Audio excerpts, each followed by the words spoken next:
बच्चों तहे दिल से आपका स्वागत है आपके अपने channel physics with Ankur sir में। इस वीडियो के अंदर हम जनवरी 2026 में जेईई मेन में मूविंग चार्जेस एंड मैग्नेटिज्म और मैग्नेटिज्म मैटर से जो सवाल आए हैं 10 सेशन के अंदर उन्हें डिस्कस करने वाले हैं। आइए बहुत क्विकली हम इन क्वेश्चंस को डिस्कस करेंगे बिना समय को बर्बाद किए। तो क्वेश्चन देख लीजिए आपके आए हुए।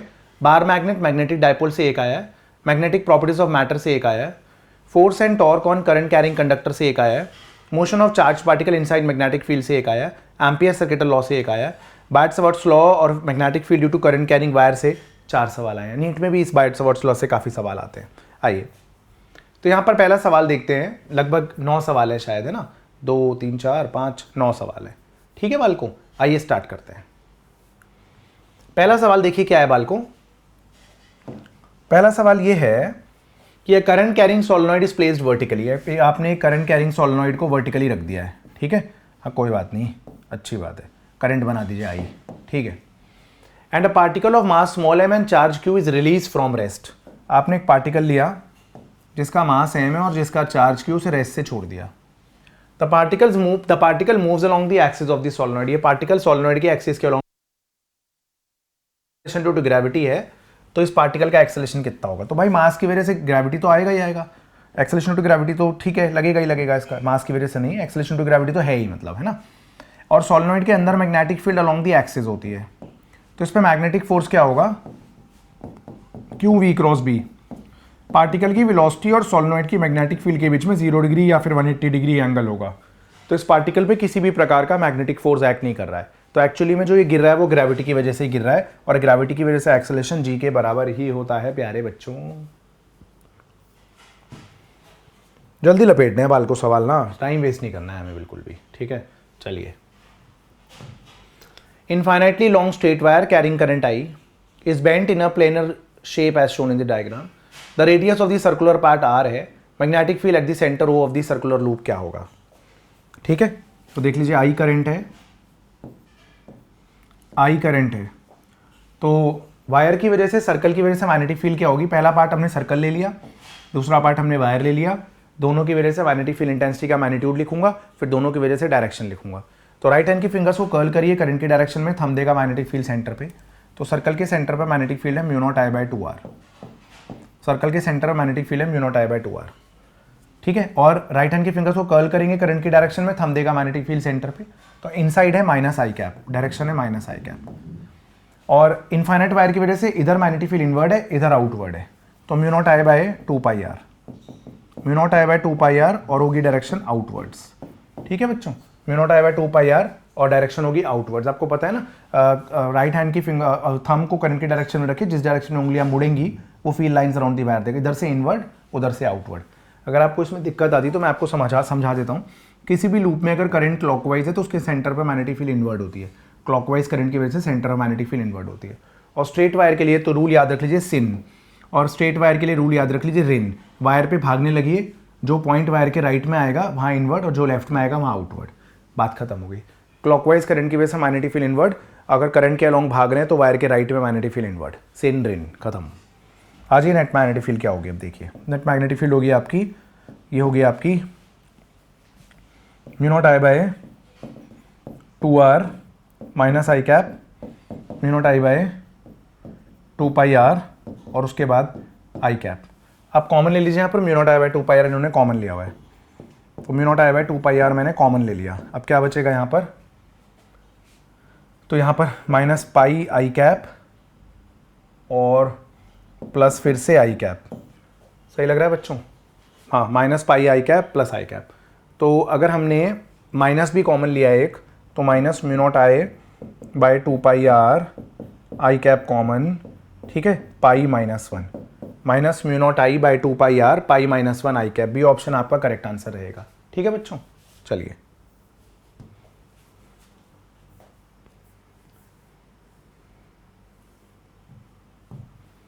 Given below are two statements, one is labeled as assertion and other is labeled as reason.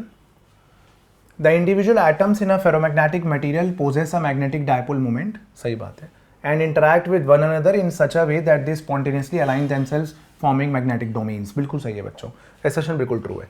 High temperature पे मैग्नेटिक डोमेन डिसअलाइन हो जाएंगे, और ठीक बात है क्यूरी टेम्परेचर। तो एसेशन ट्रू है बच्चों, रीजन ट्रू है, बट मेरे को रीजन करेक्ट एक्सप्लेनेशन नहीं लगता। क्यों? रीजन क्या है सुनिए, इसका मतलब समझाता हूँ।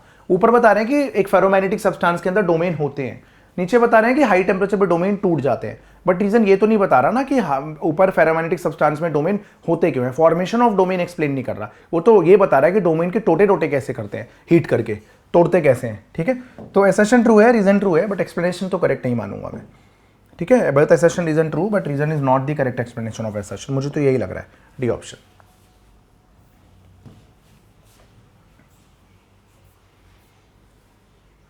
आइए बालकों अगला सवाल देखते हैं। Current passing through a conducting loop in the form of equilateral triangle. Equilateral triangle की साइड है आपकी 4√3 सेंटीमीटर को मीटर में बदलना पड़ेगा। चलिए जी, सही है बिल्कुल, 10-2 मीटर सही है। और करंट है इसमें 2 ampere. The magnetic field at its centroid is this, है ना। तो सेंट्रॉइड पे मैग्नेटिक फील्ड क्या होगी देख लीजिए, अब आप ध्यान दीजिए।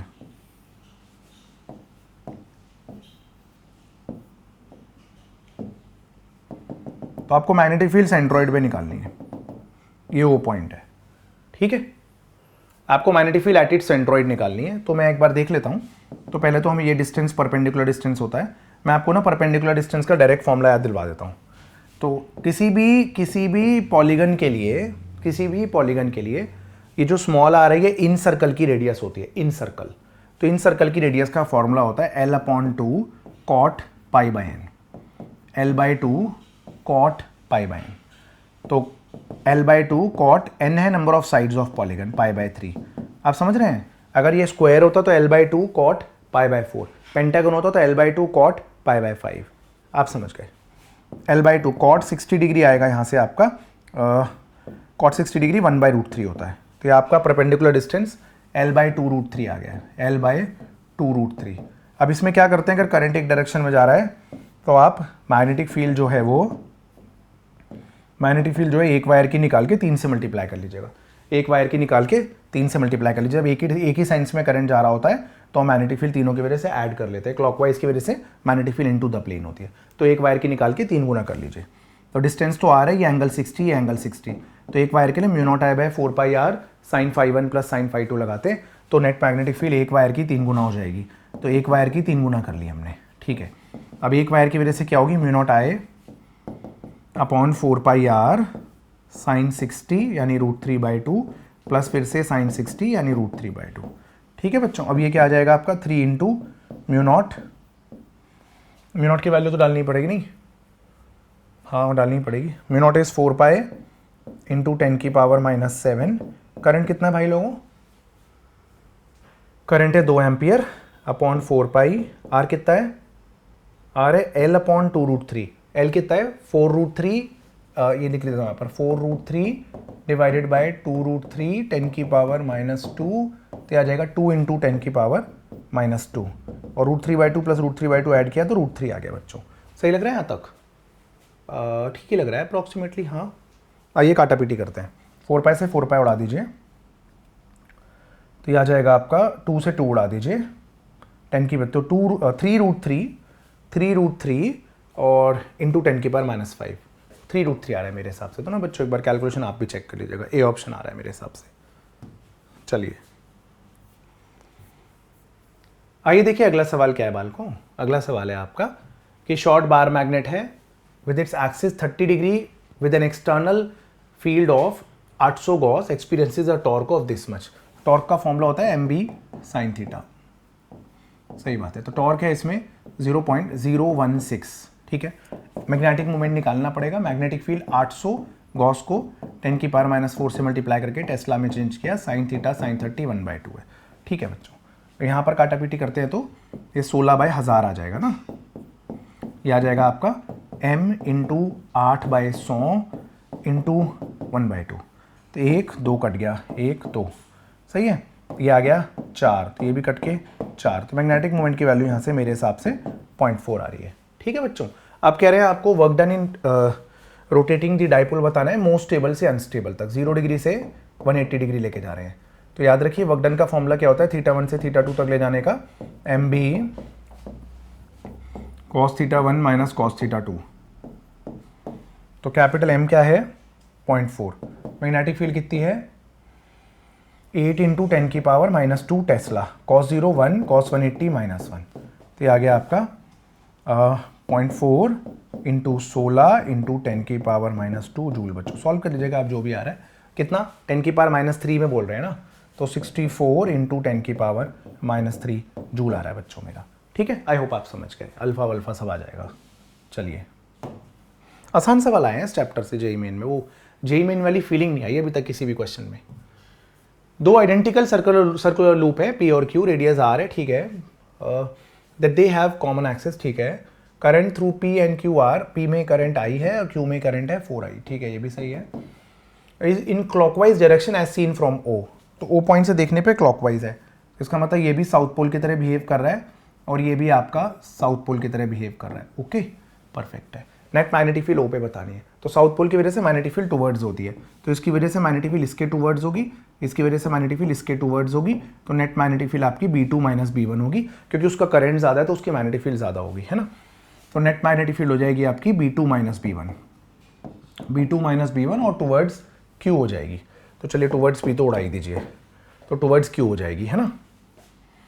B2 कितना है, म्यू नॉट, करंट कितना है इसका 4i into R square upon 2 R square plus R square की power 3/2 minus mu naught I R square upon 2 R square plus R square की पावर 3/2। तो ये सॉल्व करके क्या आएगा, 3 mu naught I R square upon 2 times, ये हो जाएगी आपकी 2 आर स्क्वायर की पावर 3/2 ना, 2 आर स्क्वायर का क्यूब करना है पहले, है ना, तो ये आएगा 8 आर की पावर 6, फिर इसका आपको स्क्वायर रूट लेना है, तो ये आ जाएगा आपका 2√2 आर क्यूब। सही है ना बच्चों, हाँ सही है। R square plus R square, 2 R square का पहले क्यूब कर लीजिए, तो 8r6 हो गया, फिर इसका स्क्वायर रूट ले लीजिए, सही है, 2√2 आर क्यूब, तो 2√2 आर क्यूब, तो ये आ जाएगा बच्चों आपका सॉल्व करके 3/4√2 mu naught I by R, तो 3 mu naught I by 4√2 R towards Q. सही है बच्चों, तो ऑप्शन बी आपका करेक्ट आंसर रहेगा।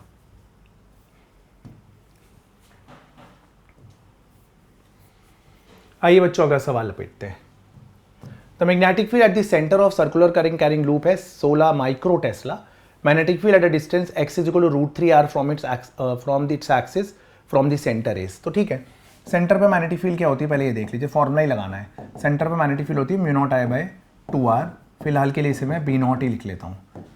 तब एक्सिस पे √3r की दूरी पे मैग्नेटिक फील्ड कितनी होगी, x = √3r पे मैग्नेटिक फील्ड क्या होगी सुन लीजिए। तो एक्सिस पे मैग्नेटिक फील्ड होगी आपकी mu naught I R square 2 times small r ही लिखा है मैंने, चलिए कोई नहीं,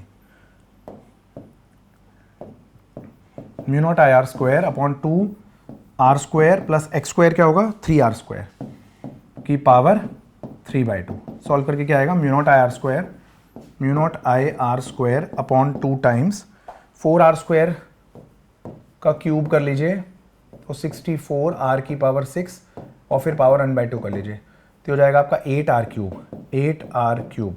तो अगर आप करेंगे इसको तो mu naught I by 2r का 1/8 आ रहा है, तो आपको x = √3r पे मैग्नेटिक फील्ड एक्चुअली 1/8 होती है, तो 16 का 1/8 2 माइक्रो टेस्ला होगा, 2 माइक्रो टेस्ला। ऑप्शन बी आपका करेक्ट आंसर है बच्चों, ठीक है।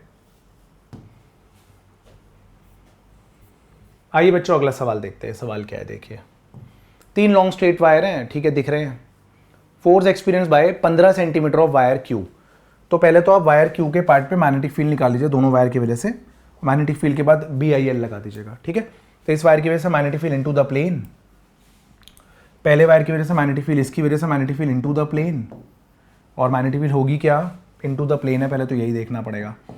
तो म्यू नॉट आई कितना है 3 अपॉन 2 पाई, आर की जगह 3 × 10 की पावर -2, ठीक है, कोई बात नहीं, इनटू द प्लेन, उसकी वजह से मैग्नेटिक फील्ड, अच्छा इसकी वजह से magnetic field into the plane ही होगी, इस वाले करंट की वजह से भी, ठीक है। डायरेक्शन कैसे निकलती है, करंट के अलोंग भागने लगी है, अगर पॉइंट राइट में आ रहा है तो मैग्नेटिक फील्ड इनवर्ट, ठीक है, तो इन्वर्ट हो गई, तो इसकी वजह से magnetic field into the plane ही है। तो B2 क्या है आपका, म्यू नॉट आई कितना है 2 एम्पियर अपॉन 2 पाई, डिस्टेंस कितना है 2 × 10 की पावर -2।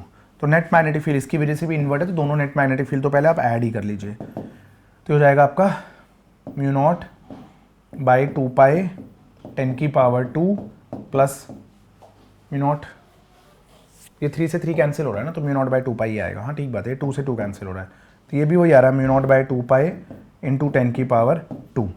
तो यहाँ पर आपका ऐड करेंगे तो म्यू नॉट बाय पाई आ जाएगा, mu naught by pi, mu naught by pi, ये आ जाएगा आपका mu naught by pi into 10 की पावर 2। सही है बच्चों, अभी तो बच गया है क्वेश्चन, देखिए। तो ये आ जाएगी मैग्नेटिक फील्ड आपकी, म्यू नॉट है आपकी 4 पाई इंटू 10 की पावर -7, तो 4 पाई इंटू 10 की पावर -7 इंटू 10 की पावर 2, 4 इंटू 10 की पावर -5 टेस्ला। ठीक है बच्चों, अब 4 आ गया आपका। ठीक है, आपकी मैग्नेटिक फील्ड आ गई है। अब आपको वायर क्यू पे फोर्स निकालना है, तो मैग्नेटिक फील्ड नेट लेनी है, करंट वायर क्यू का लेना है और लेंथ भी वायर क्यू की लेनी है। इन्होंने बोला है 15 सेंटीमीटर लेंथ लेनी है, तो नेट मैग्नेटिक फील्ड 4 इंटू 10 की पावर -5, करंट 15, फिर ये 10 की पावर -2 हो गया। तो ये हो गया आपका 10 की पावर माइनस किस में निकालना है, अच्छा वैल्यू ही बतानी है। ठीक है, तो 60 इंटू 10 की पावर -7, तो 6 इंटू 10 की पावर -6 न्यूटन। ठीक है, ठीक है। तो अब किधर की तरफ एक्सपीरियंस करेगा, तो Fleming left hand rule, magnetic field into the plane, current नीचे जा रहा है, magnetic field into the plane, current नीचे जा रहा है, तो ये फोर्स एक्सपीरियंस करेगा towards right, Fleming left hand rule से। आपको इसमें दिक्कत आई तो याद रखिए, अपोजिट डायरेक्शन में रिपेल करेंगे, सेम डायरेक्शन में अट्रैक्ट करेंगे, तो एक्चुअली में राइट में ही एक्सपीरियंस करेगा टुवर्ड्स आर, तो बी ऑप्शन आपका करेक्ट आंसर रहेगा।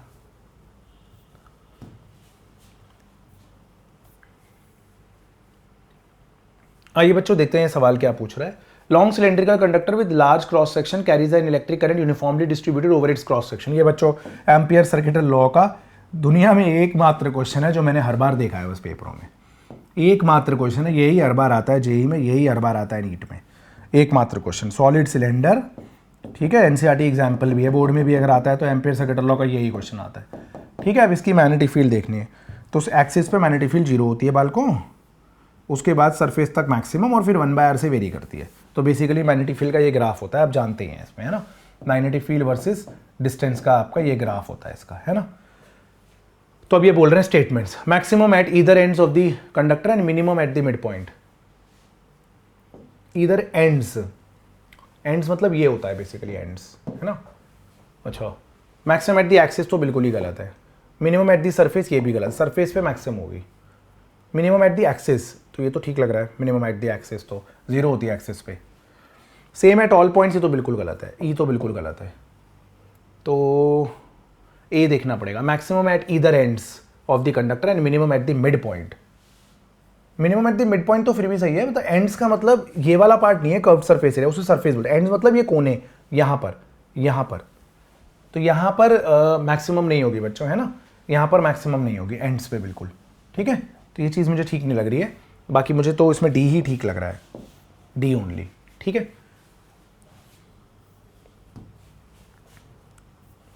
थैंक यू सो मच बच्चों। इसी वीडियो के अंदर हमने जनवरी के अंदर जेई में आए हुए मूविंग चार्जेस एंड मैग्नेटिज्म और मैग्नेटिज्म मैटर के सवालों को खत्म कर लिया।